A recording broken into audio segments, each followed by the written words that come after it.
Good afternoon, everyone, and thank you so much for being here for our Finance and Neighborhoods Committee. The date is June 12th, 2019.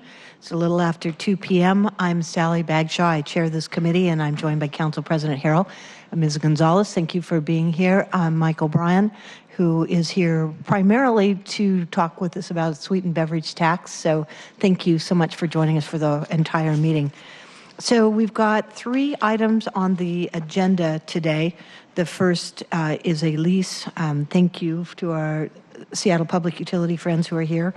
The second item is our sweetened beverage tax and the short-term rental tax statement of legislation intent response. And then we have the first meeting regarding the appointment of Bobby Humes as director for the Seattle Department of Human Resources. We will not be voting on Mr. Humes today, but this is our first opportunity to talk with him, and with the expectation that on June 26th, just 2 weeks away at our next meeting, that we'll have the opportunity to vote on his appointment at that point. So with that, if there's no objection, this agenda with the 3 items will be adopted. Hearing no objection, the agenda is adopted and we're going to proceed. So public comment, we will now take public comment on the items that appear on today's agenda. I see that we've got 8 people signed up, and if I can just call you in order, we'll have 2 minutes each.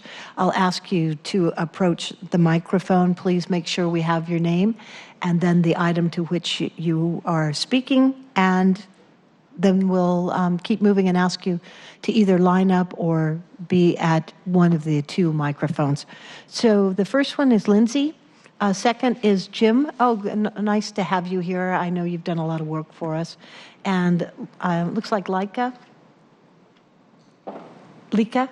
Very good, thank you. All right, well, so Lindsay and Jim, if you're ready, please proceed. Thank you. Good afternoon. I'm Lindsay Hoven. I'm with the American Heart Association and also here today as a member of the Childhood Obesity Prevention Coalition. Thanks for the opportunity to provide a brief comment today. The American Heart Association was proud to support the sweetened beverage tax when this body passed it in 2017. Science told us at the time, and the evidence continues to grow, that this policy could help reduce the overconsumption of unhealthy sugary drinks and related chronic disease and direct critical funding to beloved, established, and promising community programs and services. Leading up to the passage of this ordinance, there was much community conversation, and the community's desire to invest their revenue in food access and early childhood education was clearly reflected in the ordinance language. But let's go a step further. Let's create a dedicated account for these funds to improve transparency. Let the community see what money is coming in and where it's going when it goes out the door.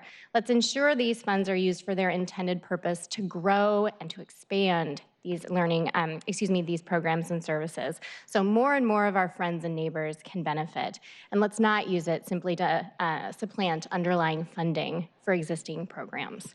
So please uphold the city's commitment that was made to community to use this revenue to provide more access to healthy food for more people and more learning opportunities for more of our city's children. Thank you. Thank you so much for being here, Lindsay. Jim? And then after Jim, we've got Lika, and then Tanika Thompson and Abdi. Yeah, thank you very much, Committee Chair Bagshaw and Council members. I'm Jim Krieger. I'm co-chair of the Community Advisory Board for the SBT tax here in Seattle. And as you know, the CAB was established by the ordinance and makes recommendations to the mayor and the council on how to allocate the tax revenues consistent with what the intent was of this ordinance, which is that the revenues benefit Seattle's populations who experience the greatest inequities in education and health. And the CAB is really committed to seeing that these revenues are allocated to promote racial and health equity, including addressing the regressive and disproportionate burden of health problems associated with SSBs like diabetes, poor oral health, and obesity. So it's really of the utmost importance to the Community Advisory Board that the revenue allocation is directed towards these low-income communities and communities of color to expand healthy food and affordable food access, and to expand access to early childhood support and education. Only then will that make the sugary beverage tax a truly progressive policy rather than a regressive one.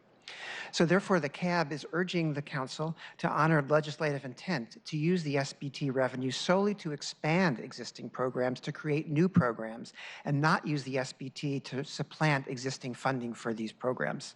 But this was not the case in 2018 budget, where up to $6 million was supplanting general funds and supporting existing activities rather than growth and expansion as intended by the legislation and as advocated for by the community. So therefore, the CAB has two goals. We'd like to see an SBT fund established that would allow for transparent revenue tracking and expenditures, and also assure that the revenue allocation will be spent on new and expanded programs with no supplantation.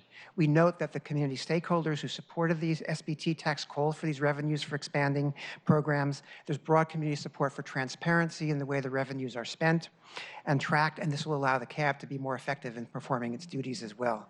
So the last final point is, if we can get this in place before the 2020 budget process, then it will make the 2020 budget process more transparent and more consistent with how we'd like to see the tax implemented. And in closing, the CAB strongly supports a special fund for SBT revenues. Thank you very much. Thank you.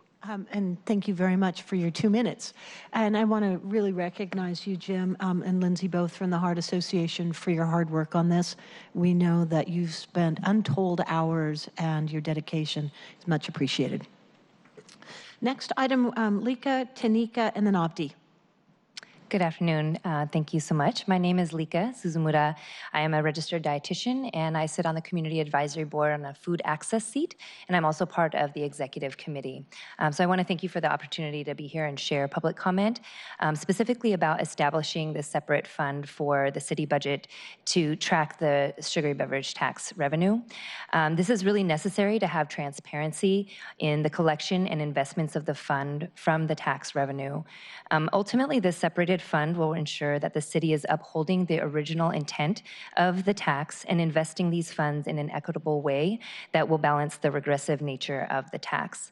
So when I first started advocating when the process of the tax was being in place, I was talking a lot with different community members, and one of the things that kept coming up was people being really concerned about a tax such as this looking like the tobacco tax, where a lot of money, millions of dollars, would be coming in and then putting into a general fund. And so folks were really hesitant about that because it is regressive, taxing the people that are in most need of getting support. So when the conversation shifted towards this money going towards early education, but more importantly, the food access, there was a lot more support. And so last year, when the funds did get supplanted and $6 million getting put into the general fund, there was a lot of that distrust that kind of came back up about how this was really being spent in the community, and a lot of concern about that transparency and the accountability to what was originally intended for it. And so what I'm advocating for is having these funds be put in a separate account so that there can be tracking of it, the transparency that is needed for the community trust, but more importantly, that there is accountability to having equitable distribution and really investing these funds into the communities that need it most and that are targeted by the sugary beverage tax, or by the sugary beverage industry, and that we can have accountability to that commitment that the city has around social justice and racial equity. Great. Thank you so much. Thank you very much, Lika. Tanika, Abdi, and then Yasmin. Hello, my name is Tanika Thompson, and I'm the food access organizer at Got Green. We worked really hard to talk with the community and to ensure them that this was not going to be a regressive tax and something that they were going to suffer from. We did a lot of door knocking, and we promised people in the community that this money was going to come back to them because they were the ones who were going to be most impacted.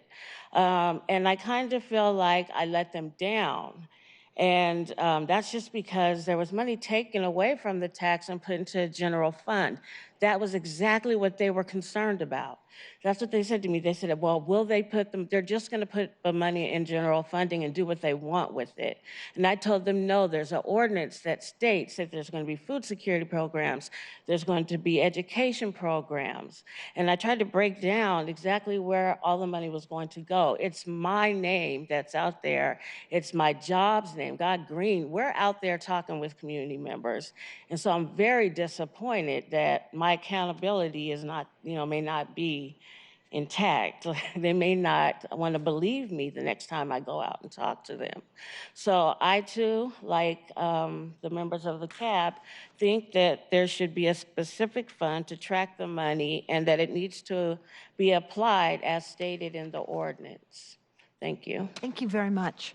Abdi, Yasmin, and then it looks like Jonathan.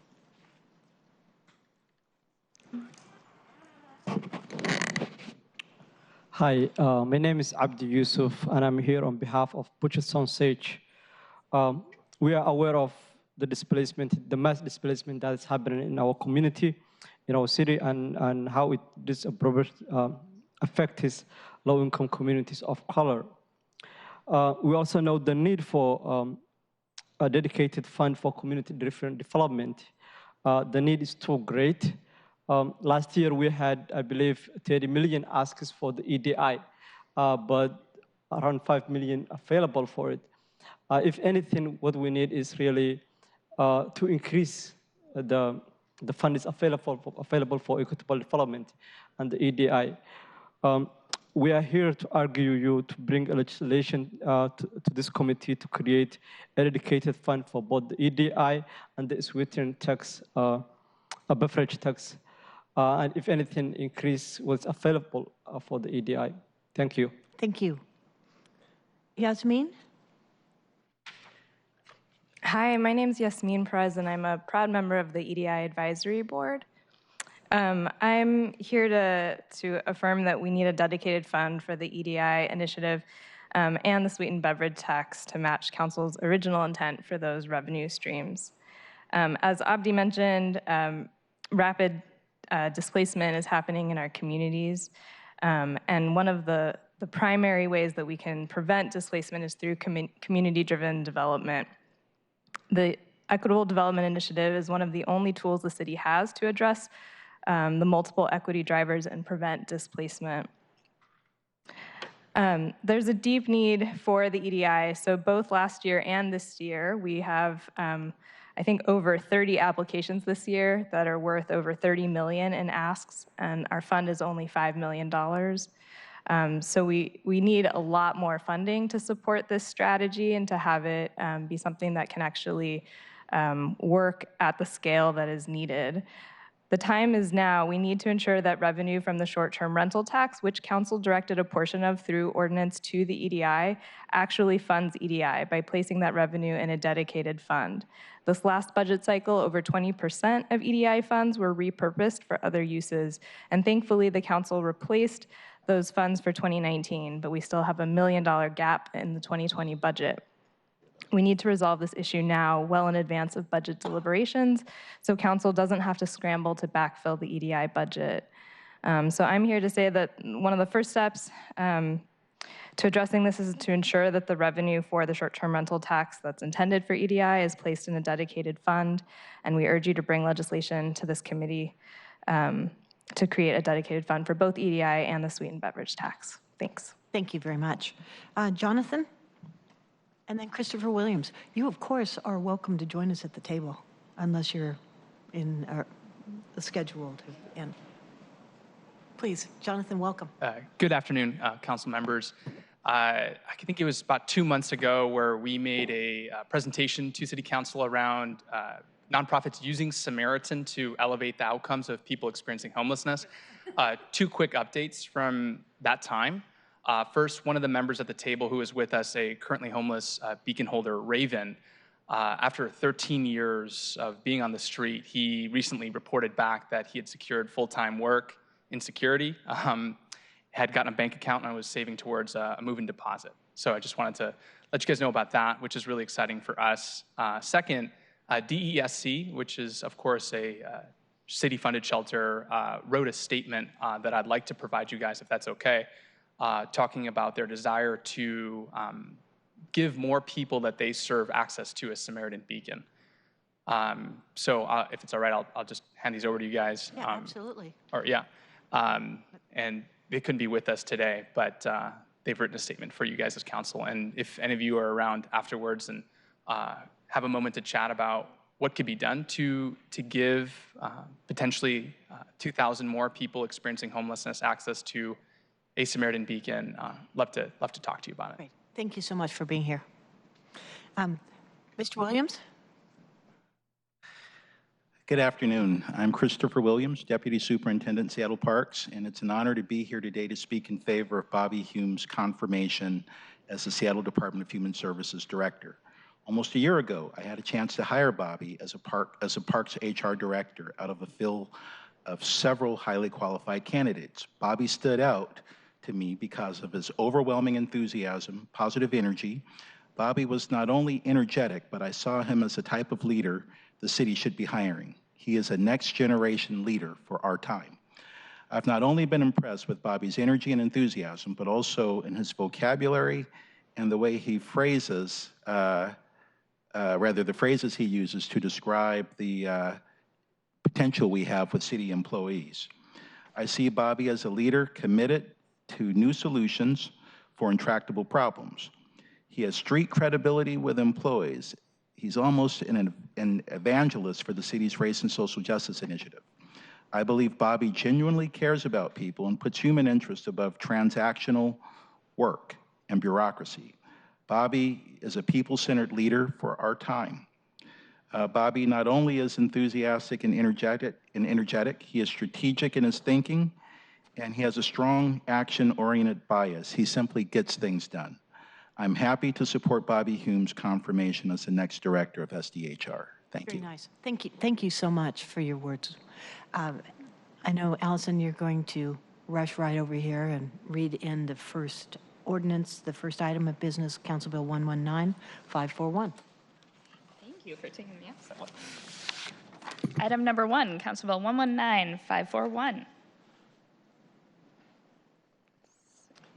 So I'd like to invite our friends from Seattle Public Utilities to come and join us. This is a lease that I know that Ellen, you will be talking to us, and Hillary, thank you very much. Andrew, good to see you as well. So I'll ask first for introductions, and then you can dive right in. Hello, my name is Andrew Lee. I'm the Deputy Director for Drainage and Wastewater at Seattle Public Utilities. Hi, I'm Ellen Stewart. I'm with the Drainage and Wastewater line of business at Seattle Public Utilities. Hillary Hamilton with the real estate section at Finance and Administrative Services. Thank you. So who's leading this? I will lead off. All right, very good. Councilmember Bagshaw, Harrell, O'Brien, and Gonzalez, thank you for having us here today. Within SPU, we have a group of employees who focus on what we call source control and pollution prevention. These employees are on the front lines of inspecting businesses for pollution and also responding to spills or pollution that could impact our waterways. As you can imagine, their field work and the 24-hour response needs of this group require facilities that can accommodate their work and position them for the fastest and most efficient response. Today, we're here to talk about a proposed lease for a building that meets the unique needs of this group. The main driver for this proposed lease is the loss of their existing office space in Ballard because of the SPU's Ship Canal Water Quality Project. That mega project is a $570 million project required by our federal consent decree with the EPA, Department of Justice and Ecology, to address combined sewer overflows into the Ship Canal and Lake Union. The Source Control and Pollution Prevention Group will be vacating their existing location to accommodate the construction activities for the Ship Canal Water Quality Project, which will begin at the end of the year, and hence the need for the new space. So Hillary Hamilton and Ellen Stewart will now provide more details on the process we use to identify the space, their unique needs, and the terms of the lease agreement. Very good. Thank you. Thank you for the opportunity to tell you about our work. The division plays an important role in protecting the city's drainage and sewer system and our waterways from sources of pollution. The work is required by the city's stormwater and wastewater permit under the Clean Water Act. We have 19 staff, a fleet of 16 vehicles, 1 spill response boat, and 2 spill supply trailers. As Andrew mentioned, the nature of the work is very field-based. We do 24-hour spill response for the city. We do sampling and monitoring, and we work with businesses and residents to prevent sources of pollution. We've made efforts to mobilize our operations so that our staff can spend as much time as possible in the field, and you'll see on your PowerPoint an example of the kind of work that we do. I also just wanted to review some of the history, which has brought us to the point of asking you to approve this lease. Historically, our division was split between 2 locations, the SMT Tower and our drinking water lab. and they were brought together to the Ballard Operations Building in 2017.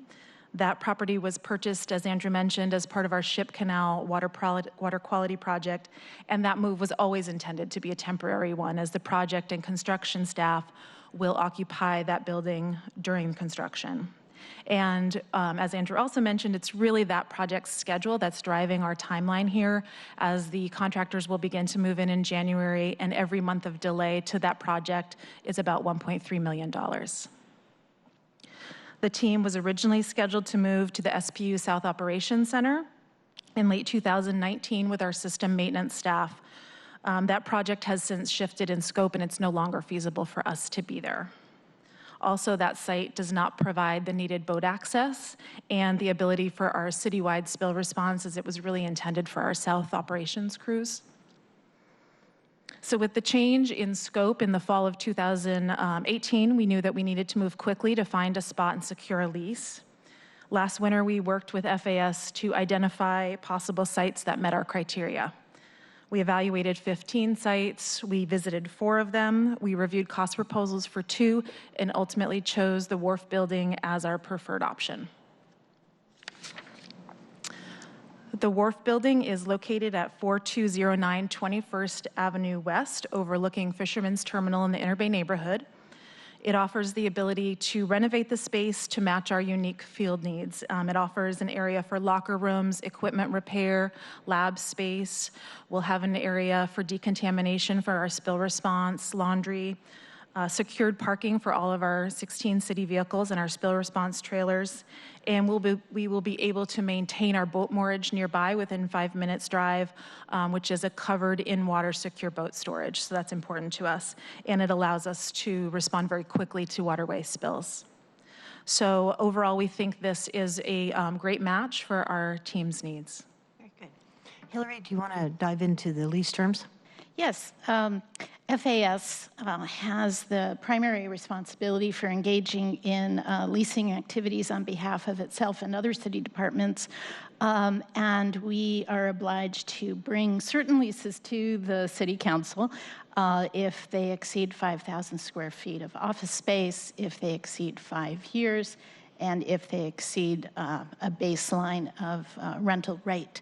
And so that is why we are here today.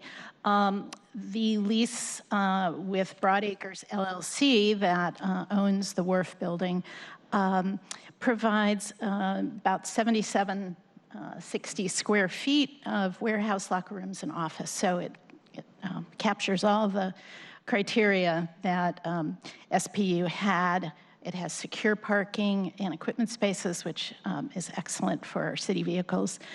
And we negotiated a 10-year term. There's also a 5-year option to extend. One of the things that was important to SPU is an option to terminate early. So they're hopeful that they'll be able to move back into the Ballard office building as the project completes.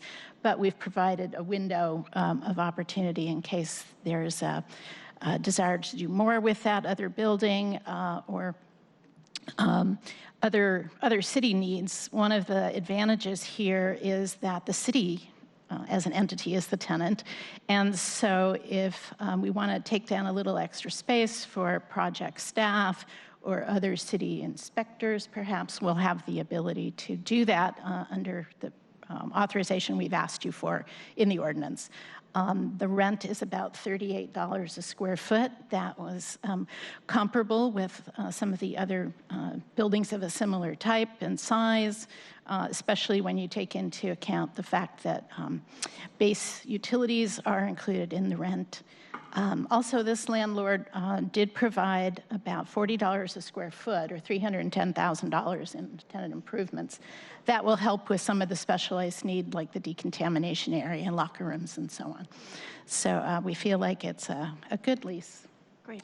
So thank you for briefing me on this recently. I appreciate your allowing me to do deep dive on questions. And I wanted to underscore that you concur that this is a routine lease. This isn't anything out of the ordinary that that you wouldn't have done for other departments. And also, if you could talk just a little bit about, and you mentioned it, we have a 5-year option to renew if they wanted to extend it, but you also have the 2-year prior to the end of the 10 years should SBU decide that you wanted to terminate the lease. So do you want to describe, please, just the savings and the flexibility around that option in the lease? We have found that most of the leases that we bring to council, we are including at least one 5-year option. And I think in this particular case with the project-based need, that was particularly useful. And that is a pretty standard clause that we're including in leases.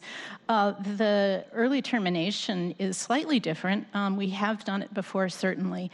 And it again, it's the other side of the flexibility.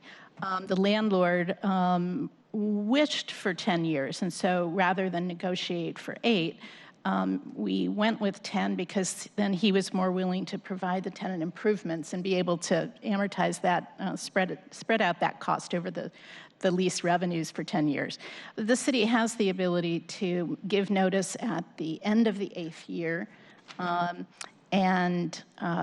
to leave at the end of the 8th year with 1-year notice, and that just provides flexibility for the project, and we may or may not want to do it, but it's there if we need it. Very good. Council colleagues, do you have any thoughts or concerns about this lease? No further questions? Okay, well, thank you for that. Thank you all for being here. Then I would like to move Council Bill 119541. Second. Those in favor say aye. Aye. Any opposed? And nobody's abstained, so thank you very much. This passes, and this will move forward to our full committee on Monday. I appreciate very much the work that you put into it, and again, the briefing. Thank you Thanks. very much. Very, very good. Thank you. So let us move on to the second item of business. Allison, do you want to read this one into the record? And I'd like to, invite our presenters to come on up.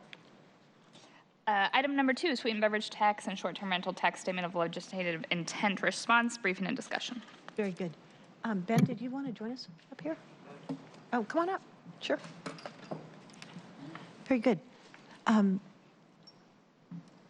Yolanda and Ali, would you like to introduce yourselves, and then Ben can chime in? Sure. Yolanda Ho, Council Central Staff. Ali Panucci, Council Central Staff. Ben Noble, City Budget Director. Thank you. Thank you all for being here. Ali, is this your lead? Yes. Good afternoon, council members. Good afternoon. The council adopted slide 1-5-B-1 during the fall 2019 budget process, requesting that the city budget office submit legislation by March 28, 2019 that would create separate funds for sweetened beverage tax and short-term rental revenues and propose financial policies for use of those funds, or excuse me, those revenues. The slide was in response to the executive's proposed spending plans for calendar years 2019 and 2020, which did not fully align with the council's policy intent when they initially adopted ordinances establishing these taxes. On March 28th, the CBO submitted their response, but the response did not include the proposed legislation, nor did it propose financial policies. Instead, it outlined their proposed approach, which is to transmit legislation to establish the funds and financial policies when the 2020 budget is transmitted to the council in September. Today, Yolanda and I will briefly outline a few policy considerations for the council about why waiting to establish the funds and financial policies may not be in the council's interest, and provide some background information on the two taxes, summarize the legislation that we have drafted at the direction of Councilmember O'Brien that would establish the funds and financial policies, and outline a few alternative approaches council members could consider if they move forward with this legislation. So first, I'll just provide sort of the broader policy considerations, and then we'll dive into the two specific funds. So the main policy consideration here is that the 2019 and 2020 budget allocated tax revenues from these two sources in a manner that did not fully align with the council's intent. And it did so in a manner that made it difficult to amend the spending plan without reducing or eliminating funding for other council and city priorities that had previously been funded with one-time funds. The council, of course, always has the option of amending the proposed budget and associated budget legislation. However, The primary purpose of requesting the legislation this March was to provide time outside of the compressed budget season to develop clear financial policies to inform the 2020 budget and future year budgets. So there are several options council could pursue. One would be to take no action now and await the legislation being transmitted with the budget. This could be coupled with a letter or resolution expressing council's expectation for what they would like to see in that legislation. Another option would be to introduce Councilmember O'Brien's proposed legislation, and I should note that the legislation for the short-term rental tax fund and financial policies was actually introduced during the budget process, but council chose not to act at that time and instead went the route of submitting the SLI. And of course, you could also just do legislation for one but not both of the funds. So you have a variety of options in front of you. If the council chooses to go with the executive proposed timeline, which is wait until the 2020 proposed budget is transmitted to establish the funds, the mayor's proposed use for the revenues is likely to be what was included in the endorsed 2020 budget and may continue to be inconsistent with council's intent. We would be in the same position that council was in last year in trying to identify cuts or propose new revenue sources to adjust the spending plan. If instead the council chooses to act now to adopt legislation establishing the funds and the financial policies, there may be some chance of those financial policies being reflected in the proposed budget. However, it is likely, given that what is in the endorsed budget is inconsistent with council's original policy intent for the funds, it's likely that the budget would be proposed in the same manner as what was in the endorsed. But at least the council's intent would be clearly articulated, and then the discussion in trying to identify cuts or new revenue sources in the fall budget would be transparent, and everyone would be on the same page in terms of what the goal is. So now I'll turn it over to Yolanda to provide some detail on the sweetened beverage tax, and then we'll move into the short-term rental tax. Thanks, Allie. So just as a quick refresher, the sweetened beverage tax was established by ordinance in 2017, and on January 1st, the city began collecting revenues, and it is a tax on the distribution of sugar-sweetened beverages.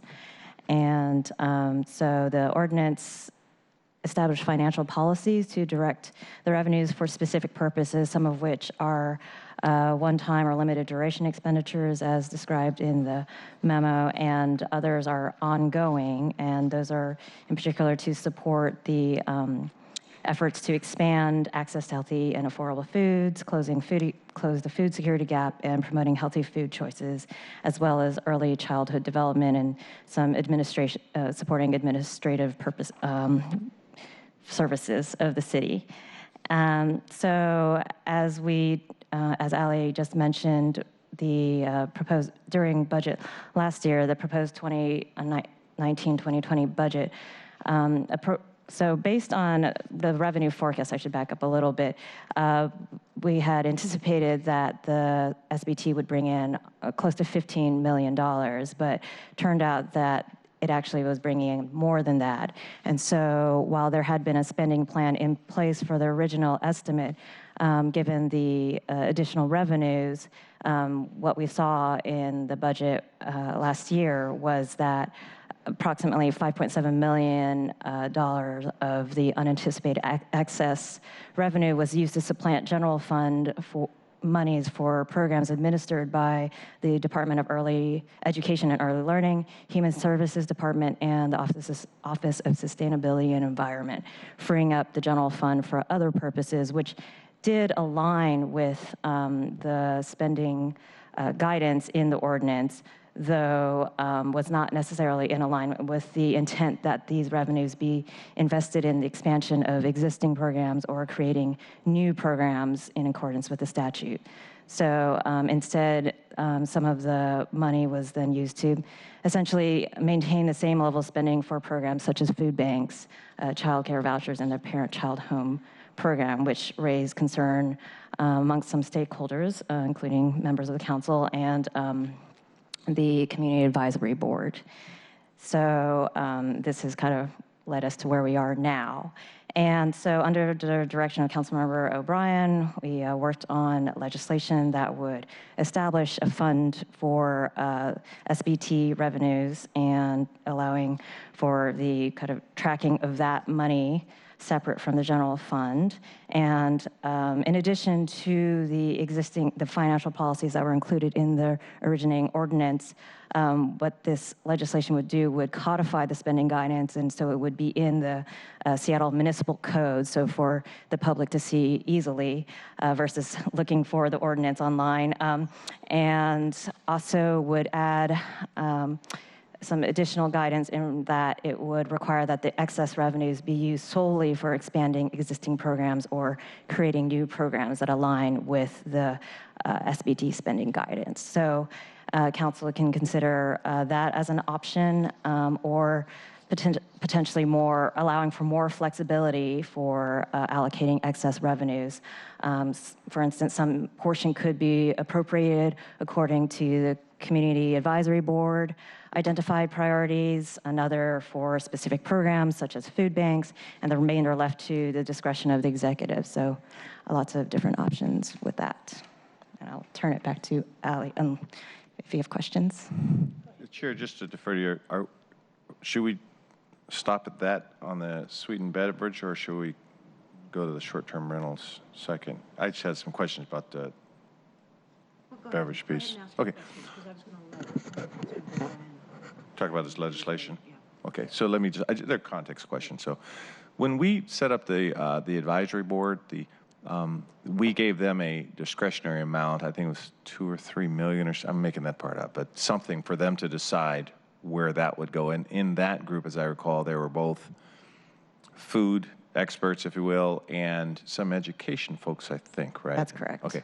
So was their task just sort of looking at their pot that they were just directing where to go, or did they also have some kind of oversight function of the entire fund?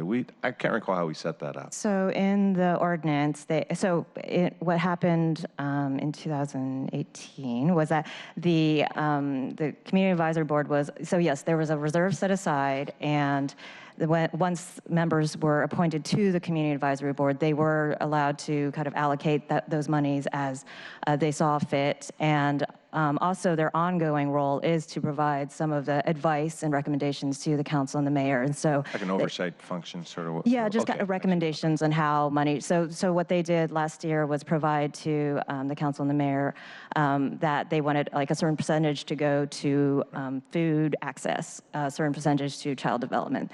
And so they every year they will provide us with guidance, their recommendations. Okay, they're helpful. I'll just add, my understanding on that first year was that it was going to take a little while to get the CAB established, and it includes both food and education experts. And the understanding the money was going to be coming in immediately, and instead of having this group, be formed and on day one make recommendations, we allocated some money in that first year as part of the budget, and then reserved some that said, after you guys get established and build a relationship with each other, we'll leave a pool of money for you to make recommendations on for this first year. My understanding was then in subsequent years, they would be making a recommendation on the entire body. Yeah. I see. My understanding too is that they've had an opportunity to review the initial proposal, initial allocation as part of their deliberations, and have not made a substantive change in terms of their recommendations that where you collectively directed that first year's worth of money, because they were largely potentially ongoing programs, were things that they ultimately did agree were appropriate priorities. In my last question, I was going to say my last question, let's see, is we sort of had a good problem in a way. We had the surplus. Do we project in years to come that it's going to start spiraling down as behaviors change, the revenues are going to go down, or do we think it's pretty much leveled out now and it's going to be a level revenue source? Do we have, and I know it's sort of guesswork, but I'm trying to get We originally forecast a downturn, and actually the whole structure was originally budgeted with the idea that for a while we would take if you will, the first 20% and not commit it to ongoing things, because we expected that we could see a downturn of as much as 20%. So far we've only seen growth, but that's not we're not necessarily assuming that's because there's more soda being consumed, but rather that as the system is, as the tax collections have gone into implementation and more folks have come into compliance, right? We've seen those revenues grow, but that's really much more about a compliance issue, we think, and people understanding their responsibilities. It's a little bit complicated because the tax is actually on the distributor, not on the retailer. So we don't think it's going to continue to grow, but at the same time, we haven't seen the behavioral impact that we expected either. So we are expecting eventually for it to stabilize and turn down, but not in a dramatic way. So that's really the point I want to make was today we'll entertain some legislation to look at where the revenues go, but I was equally concerned about the implementation, the behavioral changes or lack thereof, the impacts on small businesses, whether we have to mitigate them, maybe we don't. Just sort of what happened now that we actually have it. And as we focus on the revenues, I'm hoping that we can work on the tax itself and where we can improve what we thought. Well, we've learned a lot since then, which has really been an interesting lesson. If I could add, Councilor Rosenthal, not to contradict you, but you made a comment that, the good news was we got more money, and from a revenue perspective, yes. The policy, especially on this, was really tricky. As we heard in public comment, there's a lot of economic evidence and public health evidence that by putting a tax on something we want people to consume less of, it makes that one product relatively more expensive, hoping that behavior will shift to the less expensive products, which would hopefully be, at least in a relative perspective, healthier.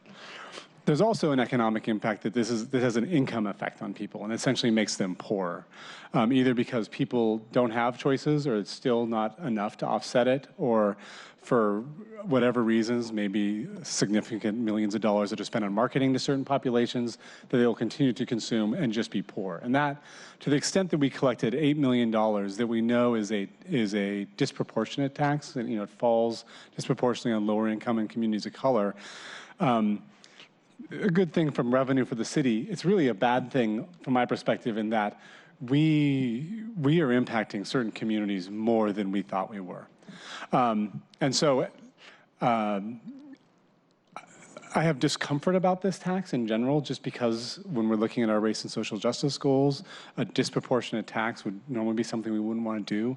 We do have experts that are working with communities, and we heard in testimony today, talking to very community members, it says, we are proposing to tax you, but we want to reinvest that money in your community. And so that's the crux. From an economic perspective, I could negate the income effect of the tax by simply collecting the money and then giving it back to the people, but saying, you can use this to buy juice and it'll be less expensive, or you can use it by, Coke and it'll be more expensive. But we can't just give cash back to individuals because of other reasons, but we can invest in ways that maybe even have a better impact, which we're trying to do. And that's where I think I'm trying to get it, it's setting up this fund. In our next meeting, perhaps we can review what we received from the University of Washington earlier this year. I thought their analysis was great. That team was showing where across the city we were collecting money. And I believe they're scheduled to come back in September to talk to us more about the actual income that has been raised and where it's been raised, so that we can have more information about this. But I think the point that you're making, Councilmember O'Brien, you've been really consistent about this, is that we're collecting money from communities. We want to make sure we're reinvesting in things that was the original underlying intention. Yep. And that's really what we're here today to talk about from a policy standpoint. The other thing I'll mention, not knowing this, I'm looking at you, Ben, but then I'm also looking at your shoulder, Mr. Krieger. I hear from you that there hasn't been a lot of evidence that tax has been declining, but I also understand in a conversation, just a brief conversation I had with Jim a few months ago, that there is some evidence that behavior is shifting. And so I think it's probably premature to discuss that at this point, but hopefully relatively soon we'll get some more data on that and see where it's going. Just for the folks that are like, is the tax working or not? I'd say let's reserve judgment on that one. I couldn't agree more. I mean, we don't have historic data of any real length, so that it's really hard to discern. And as I described, in this initial phase, as the tax, we never knew what the tax base was until we applied the tax. So, right. So we were making just as we come into compliance, and I don't think people I don't want to imply that people are cheating either. It's just a question of knowledge and understanding, and that's taken us a while. So we really haven't stabilized the revenue source from a collection perspective to start drawing the kind of analytic conclusions that we ultimately need to. Yeah. Yeah, and 2 points. One is I want to commend our friend from Got Green, if she's still here with us. I appreciate so much that she was helping us get the word out to the community about what this program was designed to do and that we would be reinvesting. And I like the fact that you said that your name's on the line. I really respect the work that you've done on that. Second point is Washington voters across the state, and I think it was like 55-45 voted that going forward, other than the city of Seattle, that other cities could not impose this tax. And I had thought that we might be able to adjust it somewhat. I'm not sure that we can. Like, for example, we can't extend it to diet drinks, which is a concern for me every bit as much as sugary beverages. But that said, I'd like us to focus back in on the policies here and what it is and why it is that we're bringing forward potential legislation. By the way, that we're not voting on anything today. This is just informational.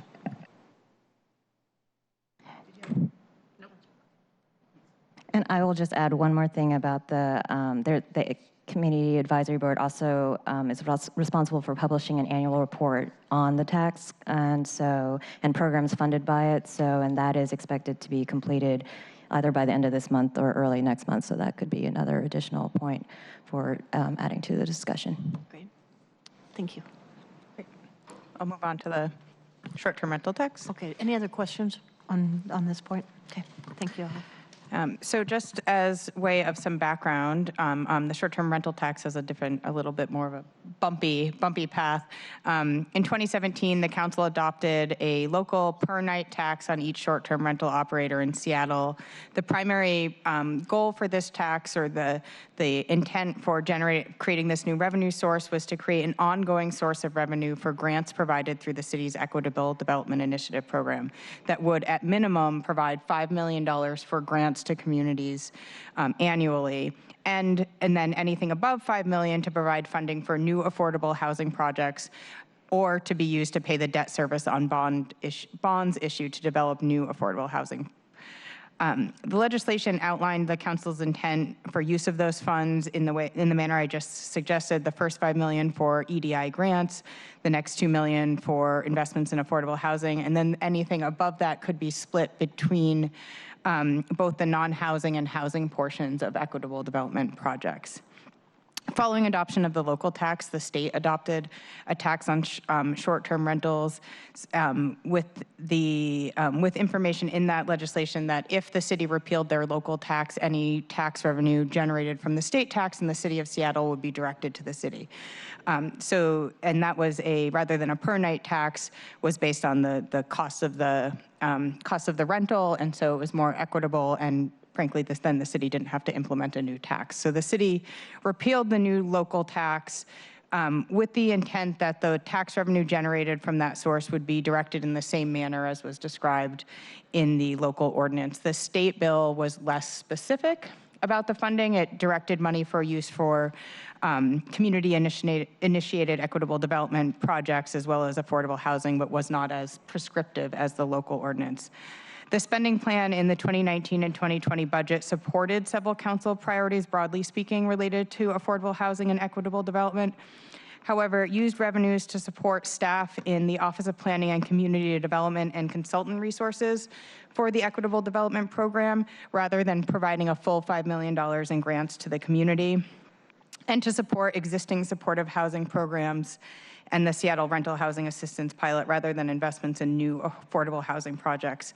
So this was not entirely consistent with the council's original intent, but I think this sort of highlights one of the policy challenges here, is that it is funding other council priorities, and so there are trade-offs here in trying to use these new revenue sources to buy new things, essentially, and how we fund existing ongoing expenses or programs that the council or the mayor has proposed in previous budget years. So the council was unable to find ongoing resources to fully align the proposed spending plan with the original intent. However, we were able to ensure that in 2019, a full $5 million would be available for EDI grants by reallocating some community development block grant funds, but we're not able to fully restore the funding for 2020. So the endorsed budget only includes $4 million for EDI grants. The legislation prepared under the direction of Councilmember O'Brien would establish the fund and financial policies for the short-term tax proceeds that would be consistent with what was included originally in the local tax ordinance. If the council moves forward with legislation, there are some modifications to those policies that could be considered.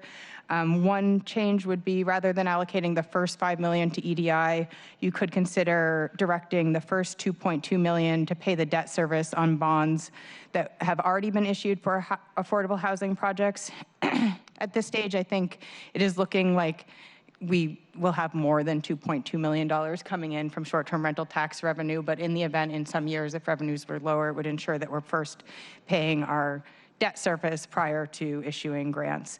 In addition, or instead, the council could allow more flexible use of short-term rental tax revenues in 2020, essentially to reflect what was in the proposed spending plan in the endorsed budget, and then put in stricter policies that would go into place in 2021 or later. So that's all I have on short-term rentals. Questions? Okay, sure. I wanted to provide some broader context for the proposed and endorsed budgets and how the mayor got where we got where she got, and then well, you know where you got. But going into last fall's budget process and developing the 1920 biennial budget, we faced a significant challenge, particularly around homelessness and homelessness funding. So, this ends up treading some paths of perhaps uncomfortable ground, but it's an important piece of the story. So the previous fall, council had approved some significant, potentially ongoing funding for homelessness services on the expectation that there would be a head tax that would provide the ongoing funding for those. That ultimately proved not to be viable. So the 2018 budget included one-time sources that were funding a series of ultimately ongoing services, shelters and the like, and an expansion of those services. So that was in the base 18 budget. When Mayor Durkin was elected, she took a read of the landscape and brought you proposals for further expansion of homelessness services that at the time was largely supported by one-time resources as well, and acknowledged then as we presented it that this was something we'd have to sort out as we brought forward the budget. So it was in the context of the declared emergency on homelessness and the need to find resources to support the response to that we started to look for, and I described this before, and I will, as I said here again, creative uses of the city's available revenues. This council as a body had in previous years, and perhaps in the last fall and the previous fall, I think in the previous fall, debated the use of the emergency fund as a source to address homelessness needs, given that there was a declared emergency. The reason that you didn't, and I think you shouldn't have, and the reason that it sort of doesn't work, is that the emergency fund is a one-time source. And this is obviously a very unusual declared emergency. We candidly don't see its end. So to respond to an emergency, I think allocation of resources is an obvious thing to do, but this has to be an allocation of ongoing resource to be meaningfully. So overall city revenues were increasing, but not at the scale to support what ultimately was a $15 to $20 million effective add for homelessness. And again, largely for shelters and for food program, a variety of things. So we had to get very creative, to be candid. So part of the budget that you approved for 19 and endorsed for 20 uses, I don't have another better word for it, a swap to take $10 million of real estate excise tax revenue and effectively redirect it into the general fund. That's a difficult decision. It deprives a number of important types of projects that depend otherwise on those resources. That wasn't enough. So we then turned to some of these other sources, in particular the ones that you are talking about today. And so it is true that the proposals were, and I'm not denying it as I sit here, were inconsistent with the council's original intent.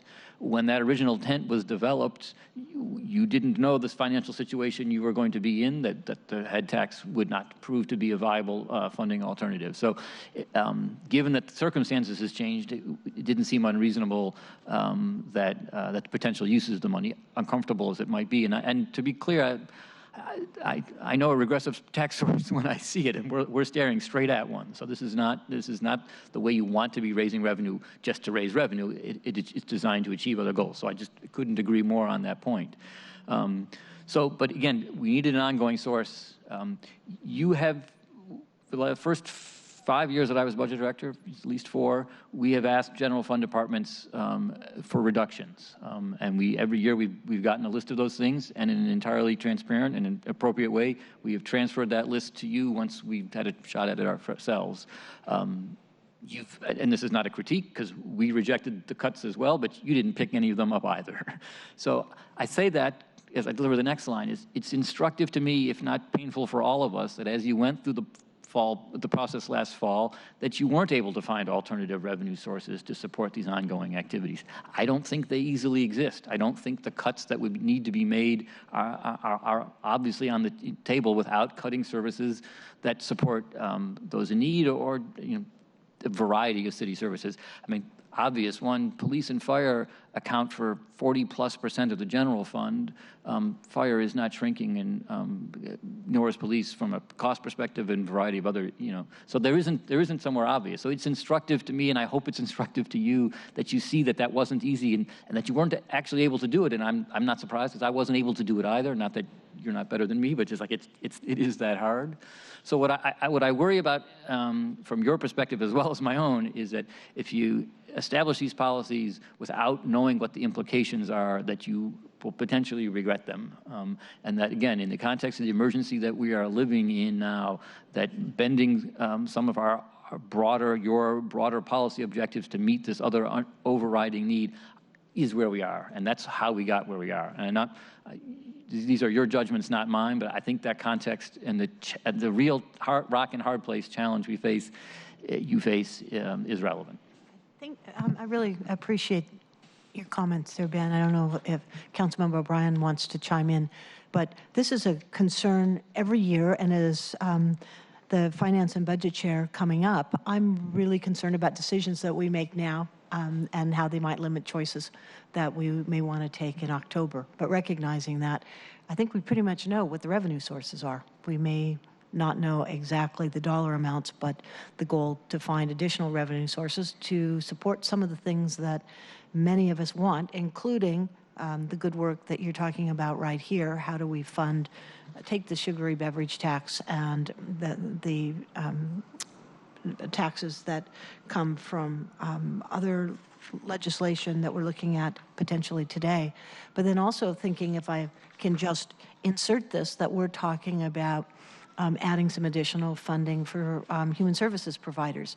There isn't a thing wrong with us considering that, but we do have to look at the revenue sources, because we know that the human services providers are very interested in getting additional support, which I think we all look at and we see their budgets and we know how difficult it is. So as we're going through this today, I just want to be cognizant that we've got some choices to make short term, and then we're definitely going to have some additional choices to make come October.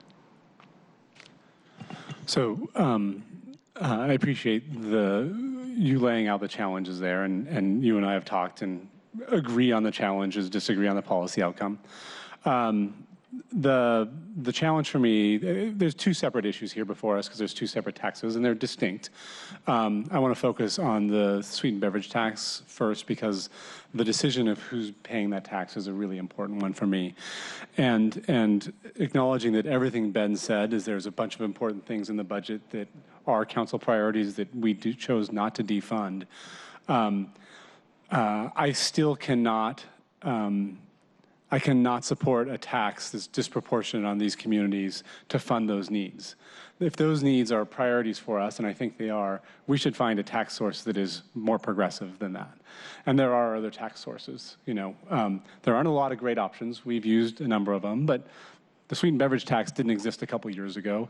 If we wanted to tax something selectively that disproportionately affected wealthy people, we could do that and find sources. And what I propose is that we get this legislation introduced and pass it and ask the mayor to present a budget that finds some solutions, whether it's cuts from other things, or other taxes that are more in line with our values.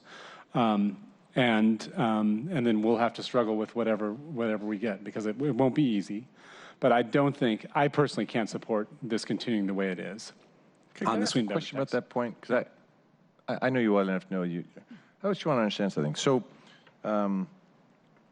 I'm hearing you say that a tax that obviously is disproportionately paid by poor people of lower income, we turn around and take that and invest it back into the communities. If that community is a priority, we shouldn't use their money for those particular needs. I'm paraphrasing, but am I? No. So for me, the tax itself has an impact on consumer choice. And part of the reason we're doing the tax is because the public health experts say we want people to shift behavior, and a tax is effective at that. But the income effect, it makes them poorer, is bad. So let's invest heavily back in those communities so that their income's is raised. You support that? I support that. Homelessness is a huge problem, and that we need to find funding to solve. I don't think we should tax homeless people to fund the solution. I think we should tax society broadly to solve it. Similarly, food banks and affordable housing. That should not be funded on the backs of low-income people who overconsume Coke and Pepsi. That should be funded on all of us. In fact, it probably should be disproportionately funded by people who are doing well in today's economy. Finding a good tax for that is hard, but a yoga tax or a latte tax is certainly better than a Pepsi tax. And so let's get creative if that's what we need to do, if we need to find a new revenue and not do it on the backs of these folks. Thank you. Did you have something else? No, I just want to. So last year, one of, for me, the difficult parts about our budget was a conflict that arose around, should we put more money into food banks, or should we put more money into the items that were recommended by the committee, by the CAB? And we struck a deal, and there was peace in the family, and we were able to move forward. How do you suggest that we address that? So I think that's separate than this. How we spend the money and how we prioritize it. I believe the CAB is just recently or is about to finalize their recommendations going forward. And I believe food banks are a piece of it. And I think they will give us direction on how that group proposes to address food insecurity, including food banks. And I haven't seen those yet. I'm looking forward to hearing from them, as I think we all are. And it may be that the council and the mayor disagree with their set of recommendations, and so we will consider that again in the part of the budget. I tend to defer to those experts, and others on the council may have different priorities, and that's totally fine. But I think that's a separate decision about should this funding be diverted or supplant other things. Again, not in a devious way, in a transparent way that I just disagree with. Yeah. Well, I appreciate what you're saying. We got the umbrella question. And whether we're going and how we're going to spend it, and then getting into the details is something we're going to discuss again in the council. But I really would like us to have more conversation about that up front if we can, so it just doesn't devolve. And so for me, to be clear, I'm happy to have more conversation, but I'd like this resolved this month. I get you. And I hear from folks out there. One is, Ben's told us what he wants to take back to the mayor. I'm telling you I want to send something different back. So that does not necessarily get resolved here, but I think the sooner the council weighs in, not just Mike O'Brien weighing in on this, and give you clarity, it doesn't necessarily fix the problem, but at least you know what it is more than like a couple days before the budget's done. And so if you would like this introduced and referred to this committee to come back in a couple weeks, or I can put it into my committee, but I feel, especially for Tanika, who was knocking on doors, talking to community members, saying, we are going to reinvest this back in your community, and I just can't wait much longer to tell them we're still sitting on our hands, because not only does it hurt us for this, it hurts us for future considerations like this too. Good. And tell me, is this on our calendar for the 26th? We can make it be on our calendar. Okay. Great. All right.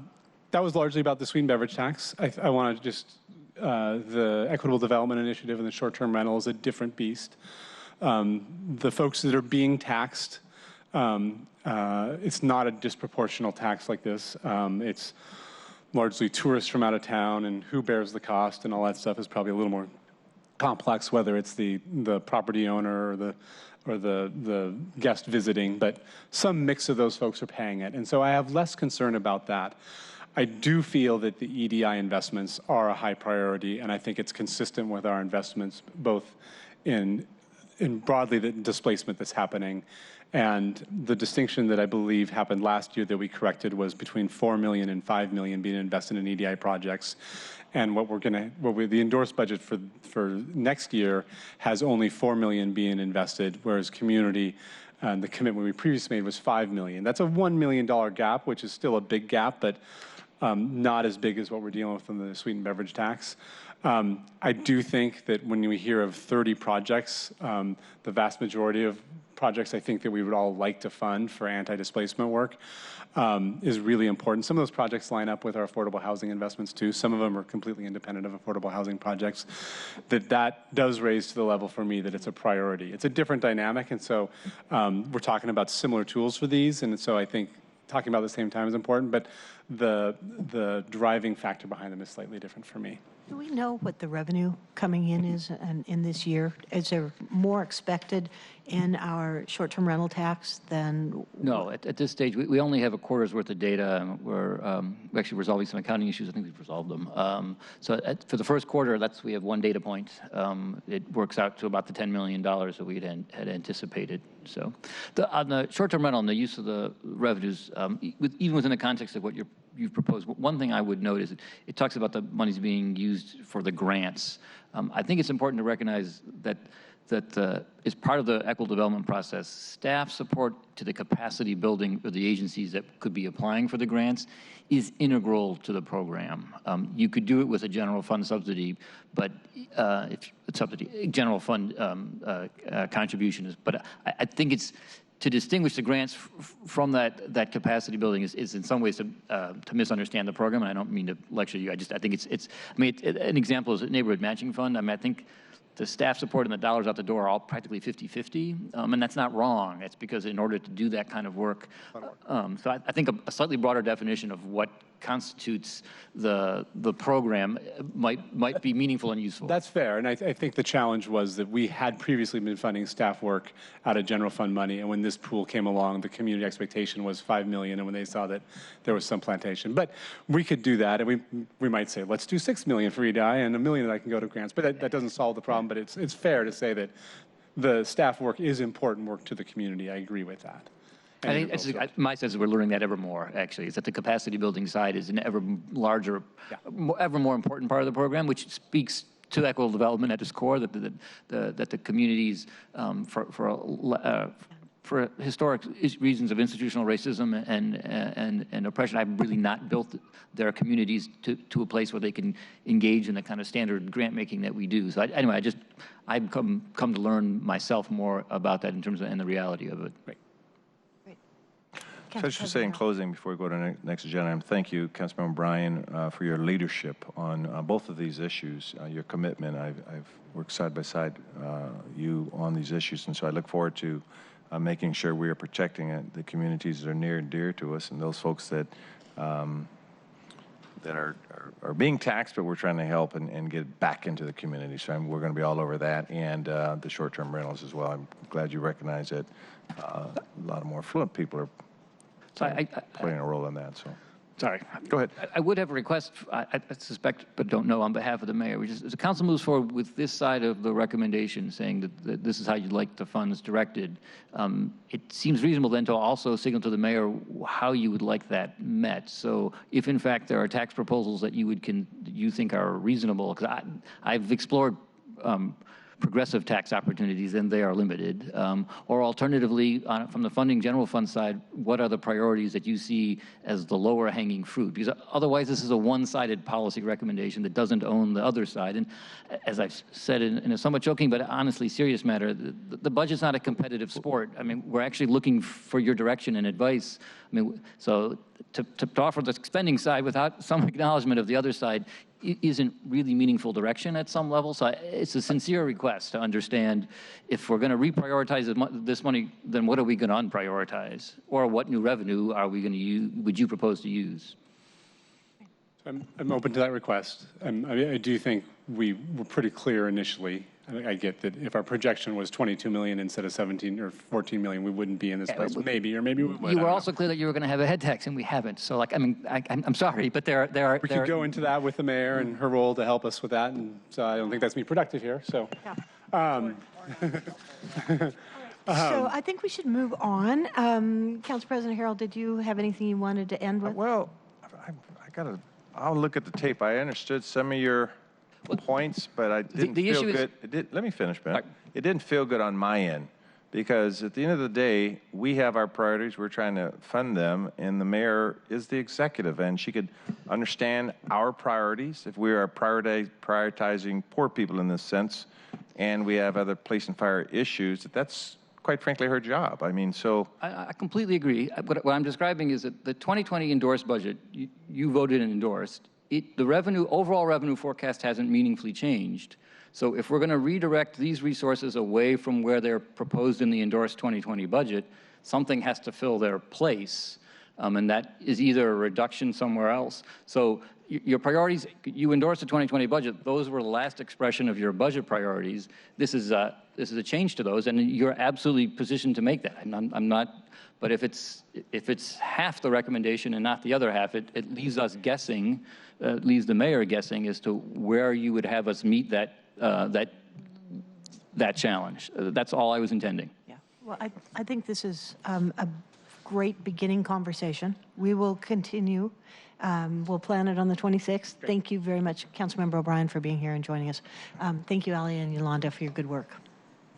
Okay, so our third item of business, would you like to read it in for us? And please, I'd like to invite all who are here in support of Bobby Humes to come on up to the table. Thank you. Item number 3, appointment number 01370, appointment of Robert Humes as Director of the Seattle Department of Human Resources for a term to June 1st, 2023. Very good. Thank you.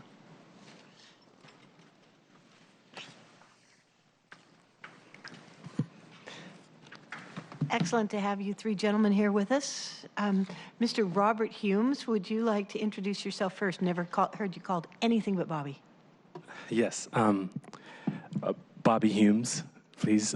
Thank you, Council Member. I prepared some remarks, if you don't mind. Good. And let's just do a quick introduction so everybody knows who's here. David Mosley, Deputy Mayor. And Christopher Williams, Deputy Superintendent, Seattle Parks. Thank you. All right. If you have prepared remarks, or Deputy Mayor Mosley, do you want to do a quick intro? I will do a very quick intro. I'm a little bit tempted just to read Christopher Williams' statement again because I thought it really captured both Bobby and his approach to this work. But I'll save you that since you've heard it once. I felt the same way, Christopher. I was like, amen, you know? I agree. I just wanted to, a little by way of background, we had about 118 applicants for this position. We had a search committee comprised of labor and department HR directors across the city. I think there are about 9 or so members of the search committee, which helped us identify the 6 people that we had 8 people that we identified to interview. 2 withdrew at the last moment, so we interviewed 6. And then the mayor interviewed the finalists that we recommended from there. Bobby came out clearly the one that the search committee recommended to the mayor. They didn't make recommendations, but clearly indicated they thought he was a very, very strong candidate for the position. And the mayor, after doing interviews, is happy to provide to you her nomination of Bobby Humes as the Director of the Department of Human Resources. Great, and thank you, colleagues. I also want to acknowledge Lena Tebow on my staff, who was part of the search committee. Absolutely. And appreciate all of her work and insights into the process. And also I want the two of you to know that I've had the pleasure of serving with Bobby on our SERS committee, the Seattle, I'm going to get this, the Employees Retirement System. That's it. So it's been great to have you there. I really appreciate the positive energy that you bring. A pleasure. And I know that you are going to be a real asset for this department. So if you've got a prepared statement. I do, thank you. Thank you, council members. Thank you for this opportunity. It's with extreme honor to be considered to serve as the director of the Seattle Department of Human Resources. I believe in the department's mission to provide services for the city's diverse workforce. In my short time as interim, I have witnessed the focus on workforce equity through the diligent response to the mayor's executive order on anti-harassment and anti-discrimination, and the employee-centered approach to standing up the HR investigations unit. I am impressed by the customer-driven approach to providing services to the nuanced situations within 18 departments with unique missions and organizational cultures. I have witnessed centers of excellence among the ever-growing list of centralized administrative services that impact the entire city workforce, their families, and our retirees. I have also witnessed employees who are still in need of time and attention to heal from the harm of inconsistent and task-centered leadership within our department and beyond. I believe in the people of this department and in our fellow HR practitioners across the city. I'm excited about the opportunity to serve in a capacity that builds communities of HR excellence and provides the city with competent and consistent HR products, services, and supports. We have a lot of challenging and essential work ahead of us as a city in the HR space. There are a lot of HR opportunities to increase our effectiveness with labor partners by ensuring we honor our agreements through everyday operations and are responsive to our grievance process. We owe this to our managers and employees. Through partnerships with IT and finance and accounting services and CBO, we have a window of time to leverage HR talent across the city to identify and implement human resource capital management systems that allow us to better manage human resource functions and outcomes. As director, my goal will be to center race through HR services and commitments. Most recently, I've had the opportunity to work with the mayor's office and city council staff on options that best support the city's goal of being an employer of choice. This work has been challenging, yet extremely rewarding, as it has become clear to me that there are leverage points in increasing our shared understanding of impacts of HR policies and practice through effective communication and shared accountability. I'm eager to reinforce strong partnerships with city council staff and HR. Again, thank you for your time today. I'm eager to hear your questions and provide thoughtful responses and provide more context about my vision for the work of the HR practice citywide and my potential ownership of the outcomes in the role of director of the Seattle Department of Human Resources. Thank you. I appreciate your written statement, but I'm about to ask you some questions because what I love about you and your approach is your heart and your support of the people that you work with. I also want to recognize Deborah Smith. I think you have another supporter here at the table. I have lots, yeah. So it's great. Thank you. Thank you for being here. So one of the first questions that everybody's asked, and it was in the first paragraph question that was submitted to you, is why do you want this job? I know that in the decade that I have been here that I've seen struggles. I've seen that there are questions of morale within the department. I think people have tried. I believe that you will succeed in making this department something that everybody's really proud about. But just talk to us a little bit about what brings you here. Thank you for your vote of confidence. What brings me here is what brings me to this profession. HR, in my opinion, is a calling. And if it's hard to do if you don't love people. You can love the processes, you can love the outcomes, but if you don't love the human experience, all human experience, this becomes very hard. And so I'm excited about the opportunities that we have to leverage the different partnerships that we have. SDHR is looked at in the practice of HR across the city as the place you go when you need HR answers. And we want to redefine who our customer is. We want to redefine what it means to bring value to the HR space for the city, for the benefit of our employees. And so that's my why, create value, figure out what our customer needs, and do all of that through a lens of racial equity. Nice. Colleagues, do you have questions? Because I can continue, but if you've got specifics you'd like to bring up, I want to give you the opportunity. Just a few questions, I guess. I'll just sort of let it go organically. In one of thanks for responding so comprehensively to the dozen or 20 questions, 21 questions. I was looking at one of your questions on your vision for the department, and you talk about with the initial passive I-1000, you don't, well, let me back up. In one of your visions, you don't talk about diversity at all. That there's no mention of diversity, acknowledging that the workplace is changing demographically. And then in your question on Channel 13, I noticed you didn't mention African Americans for some reason. And could you talk a little bit about, maybe that was just an oversight, you had a lot of information. How do you see the changing demographics in maybe the country, the city, and how that affects the city of Seattle? Some people say we're the whitest, they were saying we're the whitest city in the country for a while. I don't know how they compute some of that stuff, but this is going to be a challenge, trying to have a diverse workplace when you have richer demographics coming into a city. It's just going to be a challenge. And so I noticed you didn't mention any of that in your vision, and some absences in your RSJI description. Sure, and that was probably an oversight. So I would say that when we think about the changing demographics within the city, we have to think about what we mean by the term Greater Seattle.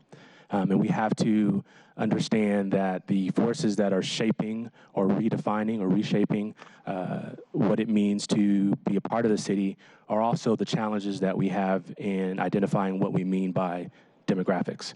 And so we had a discussion this morning with our workforce equity director, our talent acquisition director, and my chief of staff about how are we going to put the city in position to be responsive to I-1000 upon its initial passage.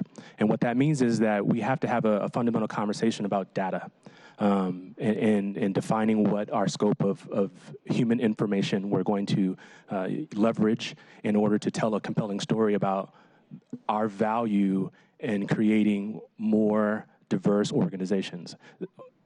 We cannot use the demographics in our city and define what we mean by equity. We have to think in broader terms. We know that people are commuting into the city.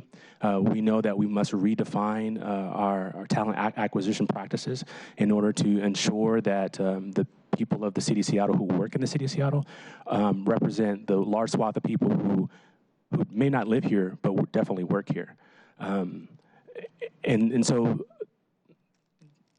that's my response to that question. And I think we want to be ahead of whatever affirmative action reporting is going to happen.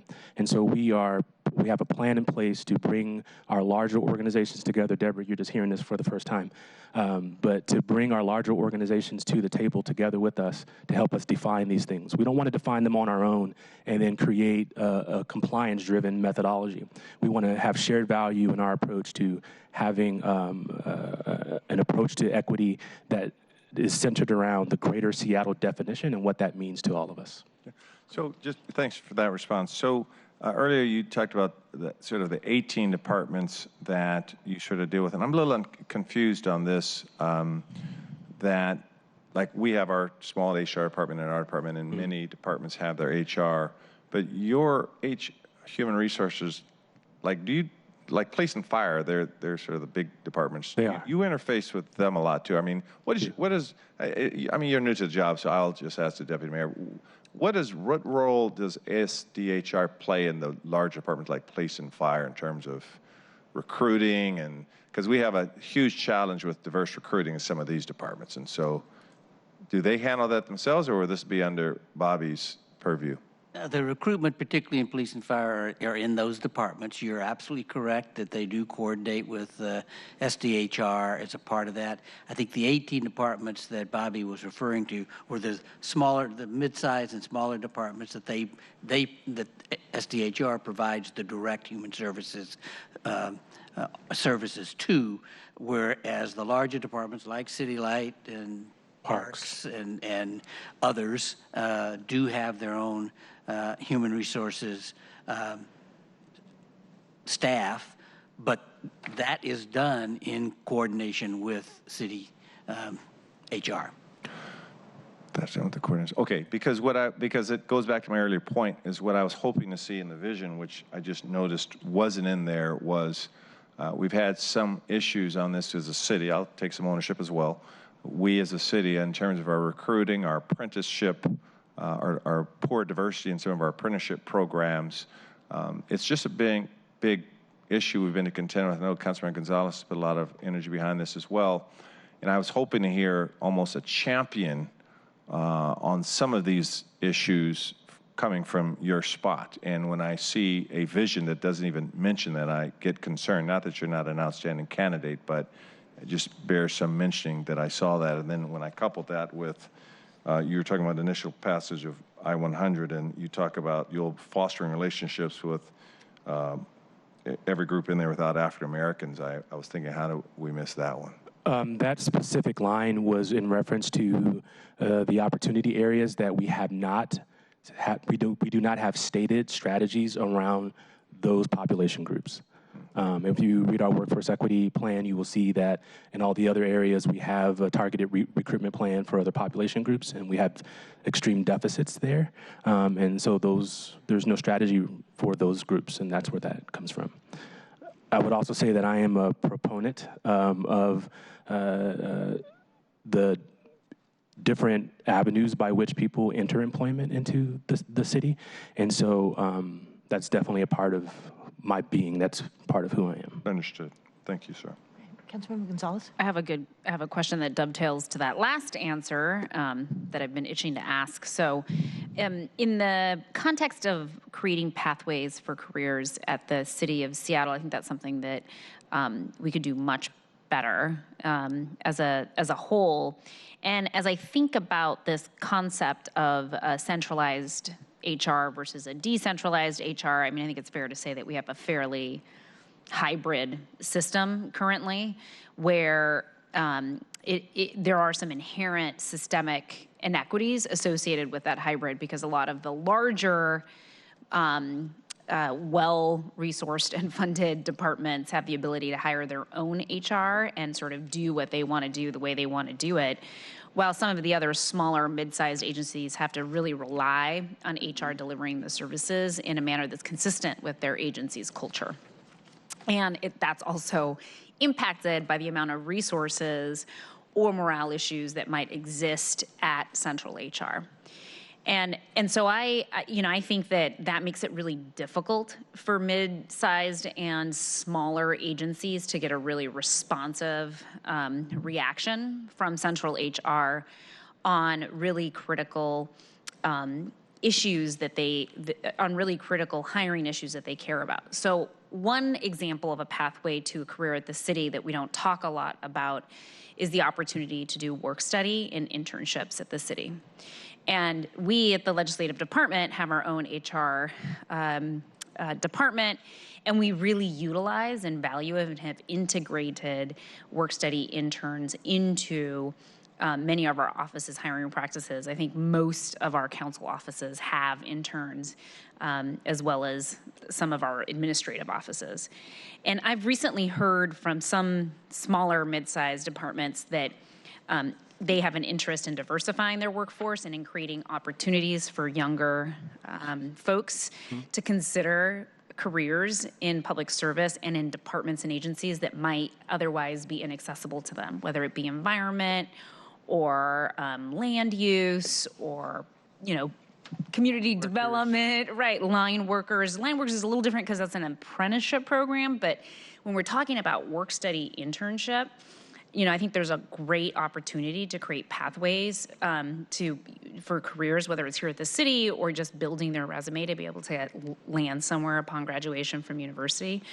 And some of these agencies that I've been talking to have said that they've heard directly from HR that work study is not an option for those departments and have been denied the opportunity, straight up denied the opportunity to participate in a work study internship setting under the auspices that only the legislative department does that, which I know for a fact is not true. So do I. I know that's not true as well. I'd like to hear from you what your priorities are in the space of work study internship, and aligned with that, how do we get more alignment and understanding within central HR about what our policies are and what our policies are not. Consistency is something that has been long flagged as a concern as it relates to interpretation of our policies, practices, and procedures at the city, specific to HR, and I want to get a sense from you about how you tackle that. Sure. So it's sort of a two-part, I'll do my multi-part best question. to unpack it. I will remind you. Thank you. So I would say that the organizations that have the smaller HR shops or the smaller budgets, they're part of that A team, and they receive services from our HR business partners. So we have a team of HR business partners who are there to make sure that they're getting quality customer service. Arts and culture is one of those departments. And when arts and culture contacted us and let us know that they weren't getting the type of customer service that they valued, we shifted. We listened to them and we shifted. That's our new normal, to be responsive to our customer, to provide value. I know I keep coming back to customer service and value, but that is at the pinnacle of what we do. I would say my value or my belief about internships is in line with the mayor's directive for us to increase the number of internships we have citywide. And so if there are departments out there who believe that they're hearing a no from us, we'd love to work with you on identifying who they are so we can provide some customer service to them and work with them to make sure we understand what their needs are. But I want to be really clear that I'm not talking about the Seattle Youth Employment Initiative. That is not what I'm talking about. I'm talking about the work study internship program, which is a different kind of internship Absolutely. program. Bobby's at college, and they want to be a part of the Seattle workforce through an internship program. We have internship programs. And so we are engaging our workforce equity team. They came to me really early on in my interim role and said, hey, we know that this is not a budget priority, some of these pathways to include green pathways, but we believe that there's opportunities for us to leverage energy that's already out there around this need. What do you think we can do? And my guidance to them was go do it. Put your best thinking out there. Let's build partnerships, and let's find the individuals who we can leverage opportunities and make that happen. So that work is happening, and those numbers are going up. We've seen in some cases some departments doubling their numbers from last year's participation around internships. So that work is happening. Can I just interrupt here for just a second? Council President Harold has an important 4 o'clock event he has to get to, and I wanted to pass it over to him.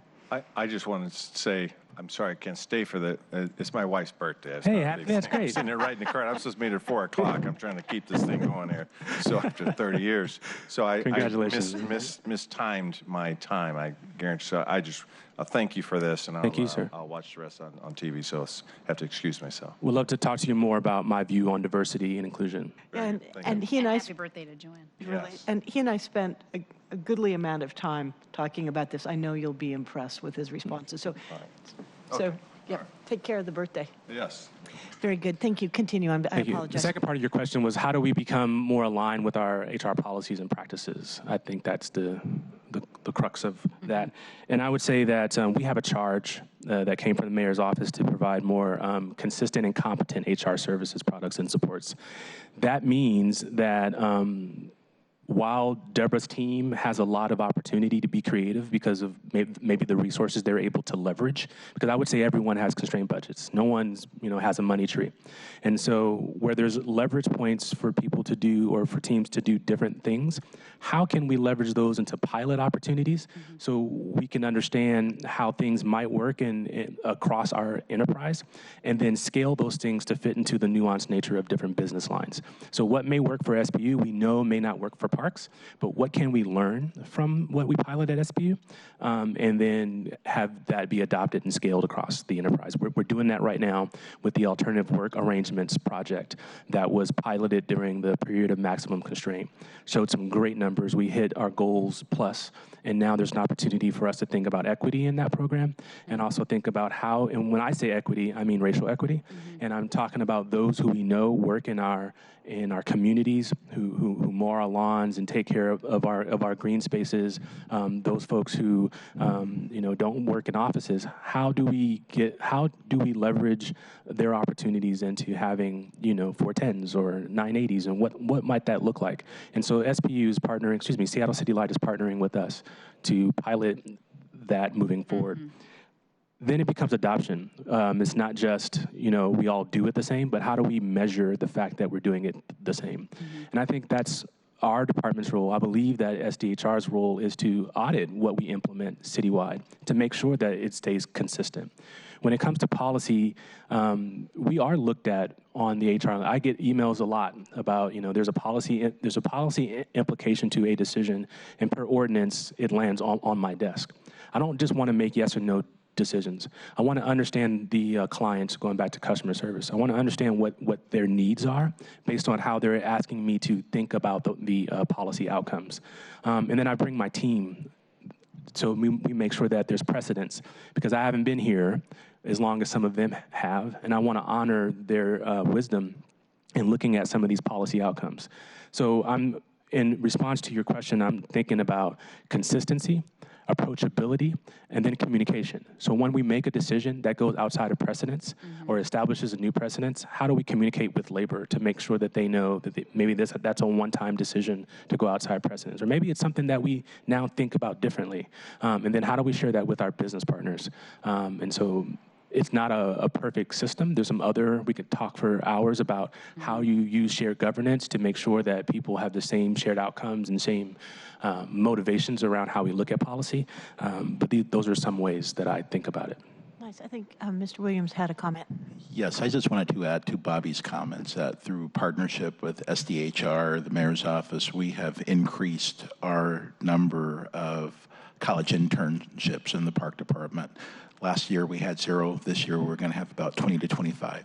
Great. And I just want to be really, SPR, Parks and Recreation, is in a very different position because you have your own HR, right? My concern is about those departments that do not have an HR department, that have to rely on central HR for this support. So if I'm a department that's smaller, right, with 30 employees or 20 employees, and I don't have the luxury of having my own HR person, I have to rely on central HR to deliver these services to me. And, if I go to you and say, hey, I'm really interested in diversifying my workforce, I think a great pathway for me as a director of this department is to stand up and implement a work-study internship program in my department that will achieve those goals, and then gets told, no, you don't get to do that. I think from a policy perspective, I think that's a bad policy. And, I agree. And I'm disappointed to hear that would be a response out of HR. And what I want to hear from you is sort of a commitment and a plan moving forward about how we turn that narrative around to allow for work-study internship opportunities for students at our departments. It's just an invaluable experience. We all love our interns in the legislative department, and I think some of the bigger departments will probably say the same thing. And so it's a very successful program, both for us and people who participate in it. And I just think it's such a missed opportunity in this era where we are really trying to support our youth and their success. And I really feel strongly that this needs to be a priority for HR. And it will be. One of the things that our HR service delivery team and our talent acquisition team is doing together is going on a roadshow for those 18 departments and redefining the value that we want to create for them. And I'm going to go back tomorrow and talk to the leaders on those two teams and make sure that they understand from workforce equity, because that's where that program is owned, that they understand what the opportunities are for those departments. So when that comes up, not only when it comes up, so that they can present proactively that part of the conversation, because it's valuable to us too. I have a team in workforce equity who celebrates every one of those, 25 folks. So this is meaningful to us as well. Yeah, and I appreciate that, because I think some of the smaller departments don't have the capacity or sort of the knowledge that work-study internship even exists as a program. So I think it's really important to proactively communicate that to directors of the agencies that rely on you all for this service, so that they know that they have a meaningful opportunity to take advantage of the program if they wish to do so. And then, that's an opportunity to connect them with some of the bigger agencies that run these programs as sort of a mentorship opportunity for those folks to be able to make sure that it's a successful work-study internship program. And I'd like to shift, if we may, just looking at time too. And by the way, you've got lots more supporters behind you now. So we're working on a homelessness regional governance approach. We in the city and working with Tess Colby from the mayor's office, thank you very much. She's a real asset to this work. And our county colleagues are getting started as well.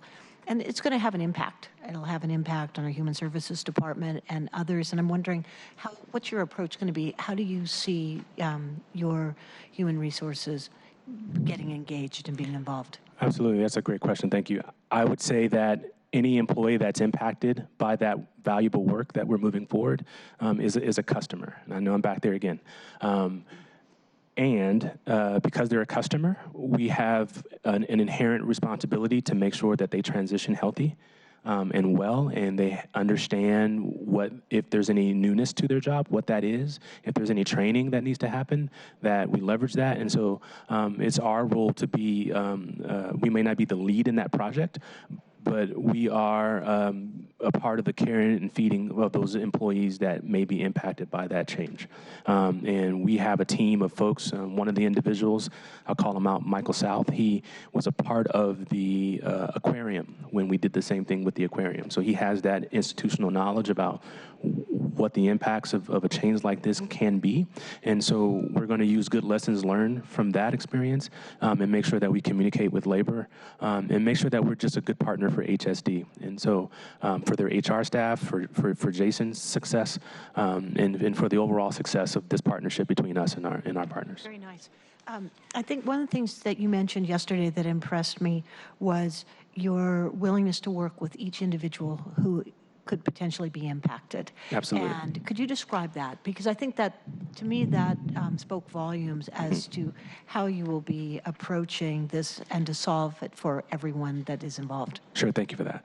I think it's important that as we do that communication, that we provide some effective communication feedback loops, so that if individuals, have questions or, there's a lot critically at stake here. Retirement benefits, pay. These things make people nervous. It would make any one of us nervous. How do we effectively communicate what changes are on the table potentially, and as soon as we know what the final answers are, how do we communicate those and give people as much peace of mind as possible? But that might also mean meeting people where they're at, and they might not have an interest in being part of that new thing, whatever that is. And so how do we help them consider what their other opportunities might be, or help them decide what their next life choice is based on that?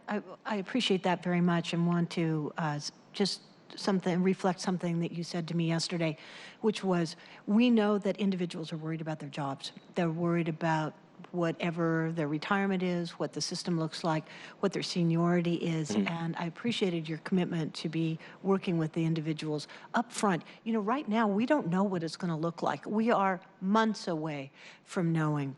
But for individual employees to know we're we're taking their concerns to heart, that when we know, we'll tell them, but in the meantime, here are the principles we're applying. I think to me, that was a really gracious approach, and I wanted you to know that I heard it and I appreciated it. And I just wanted to respond to that and say that, it's not my inclination or an expectation on my team to be the stars of the show. We want to be good partners. And we just want to help our partners reflect on these nuances as we think about the human-centered approach to this change. Thank you. And taking us back to the Seattle City Employees Retirement System and the 457 plan, which is our deferred comp, which is, I believe, deferred comp is in your shop. Can you talk about just how you plan to communicate to employees, frankly, to get them engaged early, also let them know whether there's opt-in or opt-out? Sure. Tell us a little bit about that. I think, and we talked about this yesterday in our conversation, there's opportunities to leverage new employee orientation to better educate employees about what happens. I think there's some assumptions that employees are making because we're not telling them otherwise, right? So in the story we were talking about yesterday, someone's been with the city for 3 years and thought they were in a retirement plan or part of another deferred comp plan, and that wasn't the case. And these things are detrimental when you're planning out your retirement and savings. And so how can we be more proactive, not just individually as SDHR in our plan, but how do we leverage partnerships so that we are sharing what data we can to know, well, Bobby may have a retirement plan, but he doesn't have deferred comp. And so since deferred comp or retirement is sending out a mailer to Bobby for him to think about updating his address, maybe deferred comp has a stamp or something on that same mailer that says, hey, have you considered deferred comp? That's not my new idea. That's the conversation that's already happening with deferred comp about this. So that's Michelle L. I don't know, that's her brilliant idea. And then I think there's also an opportunity to empower HR business partners to partner with us to be more proactive in regular communication about these opportunities. One vision I have is that I see a series of events whereby you can come, you can bring your pay stub. This was an idea that was put forth at the Kent School District that worked well. You bring your pay stub and they go line by line and make sure that you understand the different various codes, and you can ask questions, and you have payroll there, you have deferred comp, you have retirement. It's not the best value that we can create as human resource professionals is not passive, it is active. And so how do we become more creative in creating that value for our customer? Nice. Ms. Deborah Smith, since you came down here and are sitting at the table, do you have anything you would like to add? So I would say that I've had the opportunity to work with Bobby quite a bit in his short time as the interim director, and it's been a really wonderful collaborative relationship. I think Bobby's a natural leader. He is enthusiastic, he's genuine, and he does have a compelling vision. And I think that we have talked about opportunities that departments can have to work together, and some of them are relevant to even questions raised by some of the council members here, like career days and things where we bring folks together across departments. So it's not just one department lifting the weight. And I think that's the kind of thing, council member, that can help with smaller departments as well, because then they don't have to carry the weight. Bobby's a great partner. He's solutions oriented. He cares about outcomes, not personal recognition. And I know that he has and will support his peers in identifying and implementing creative solutions to the issues and the priorities that we're all working on together. He's a learner. I feel a little bit mom-like with Bobby, so that's okay. He lets me, so that's a nice thing, right, Bobby? Right on, yes. Yeah, but he's humble, funny, engaging. He's looking for team wins, regardless of team, whether it's his team or it's the team that exists amongst department heads. So he's looking for that team win, not the individual win. And lastly, I think he's a really good friend. So he builds bridges. And I know he'll do so across the city, between managers and employees, across departments. And whenever he sees me, he says, hello, friend. Nice. And I think that the importance of that really can't be overstated, because human resources is a really tough place to be, because you do have an enforcement compliance role. And so breaking down those bridges and making it clear that you're here to help everyone succeed, regardless of their role, I think that's hard. And I think he has the right personality to do so. Thank you, Deborah. Councilmember Gonzalez, do you have anything else, Random? So just one last question, and then we'll stop piling on. Do you want to talk about the relationship with the new Office of the Ombudsman? Absolutely. That is I'm proud of the city of Seattle. One of my colleagues, our workforce equity director, Felicia Caldwell, was in Chicago over the last weekend at a chief diversity officer training symposium.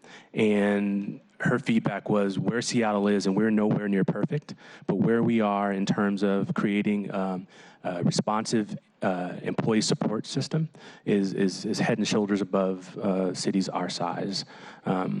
And by hiring, I won't talk about the individual, I'll talk about the office first.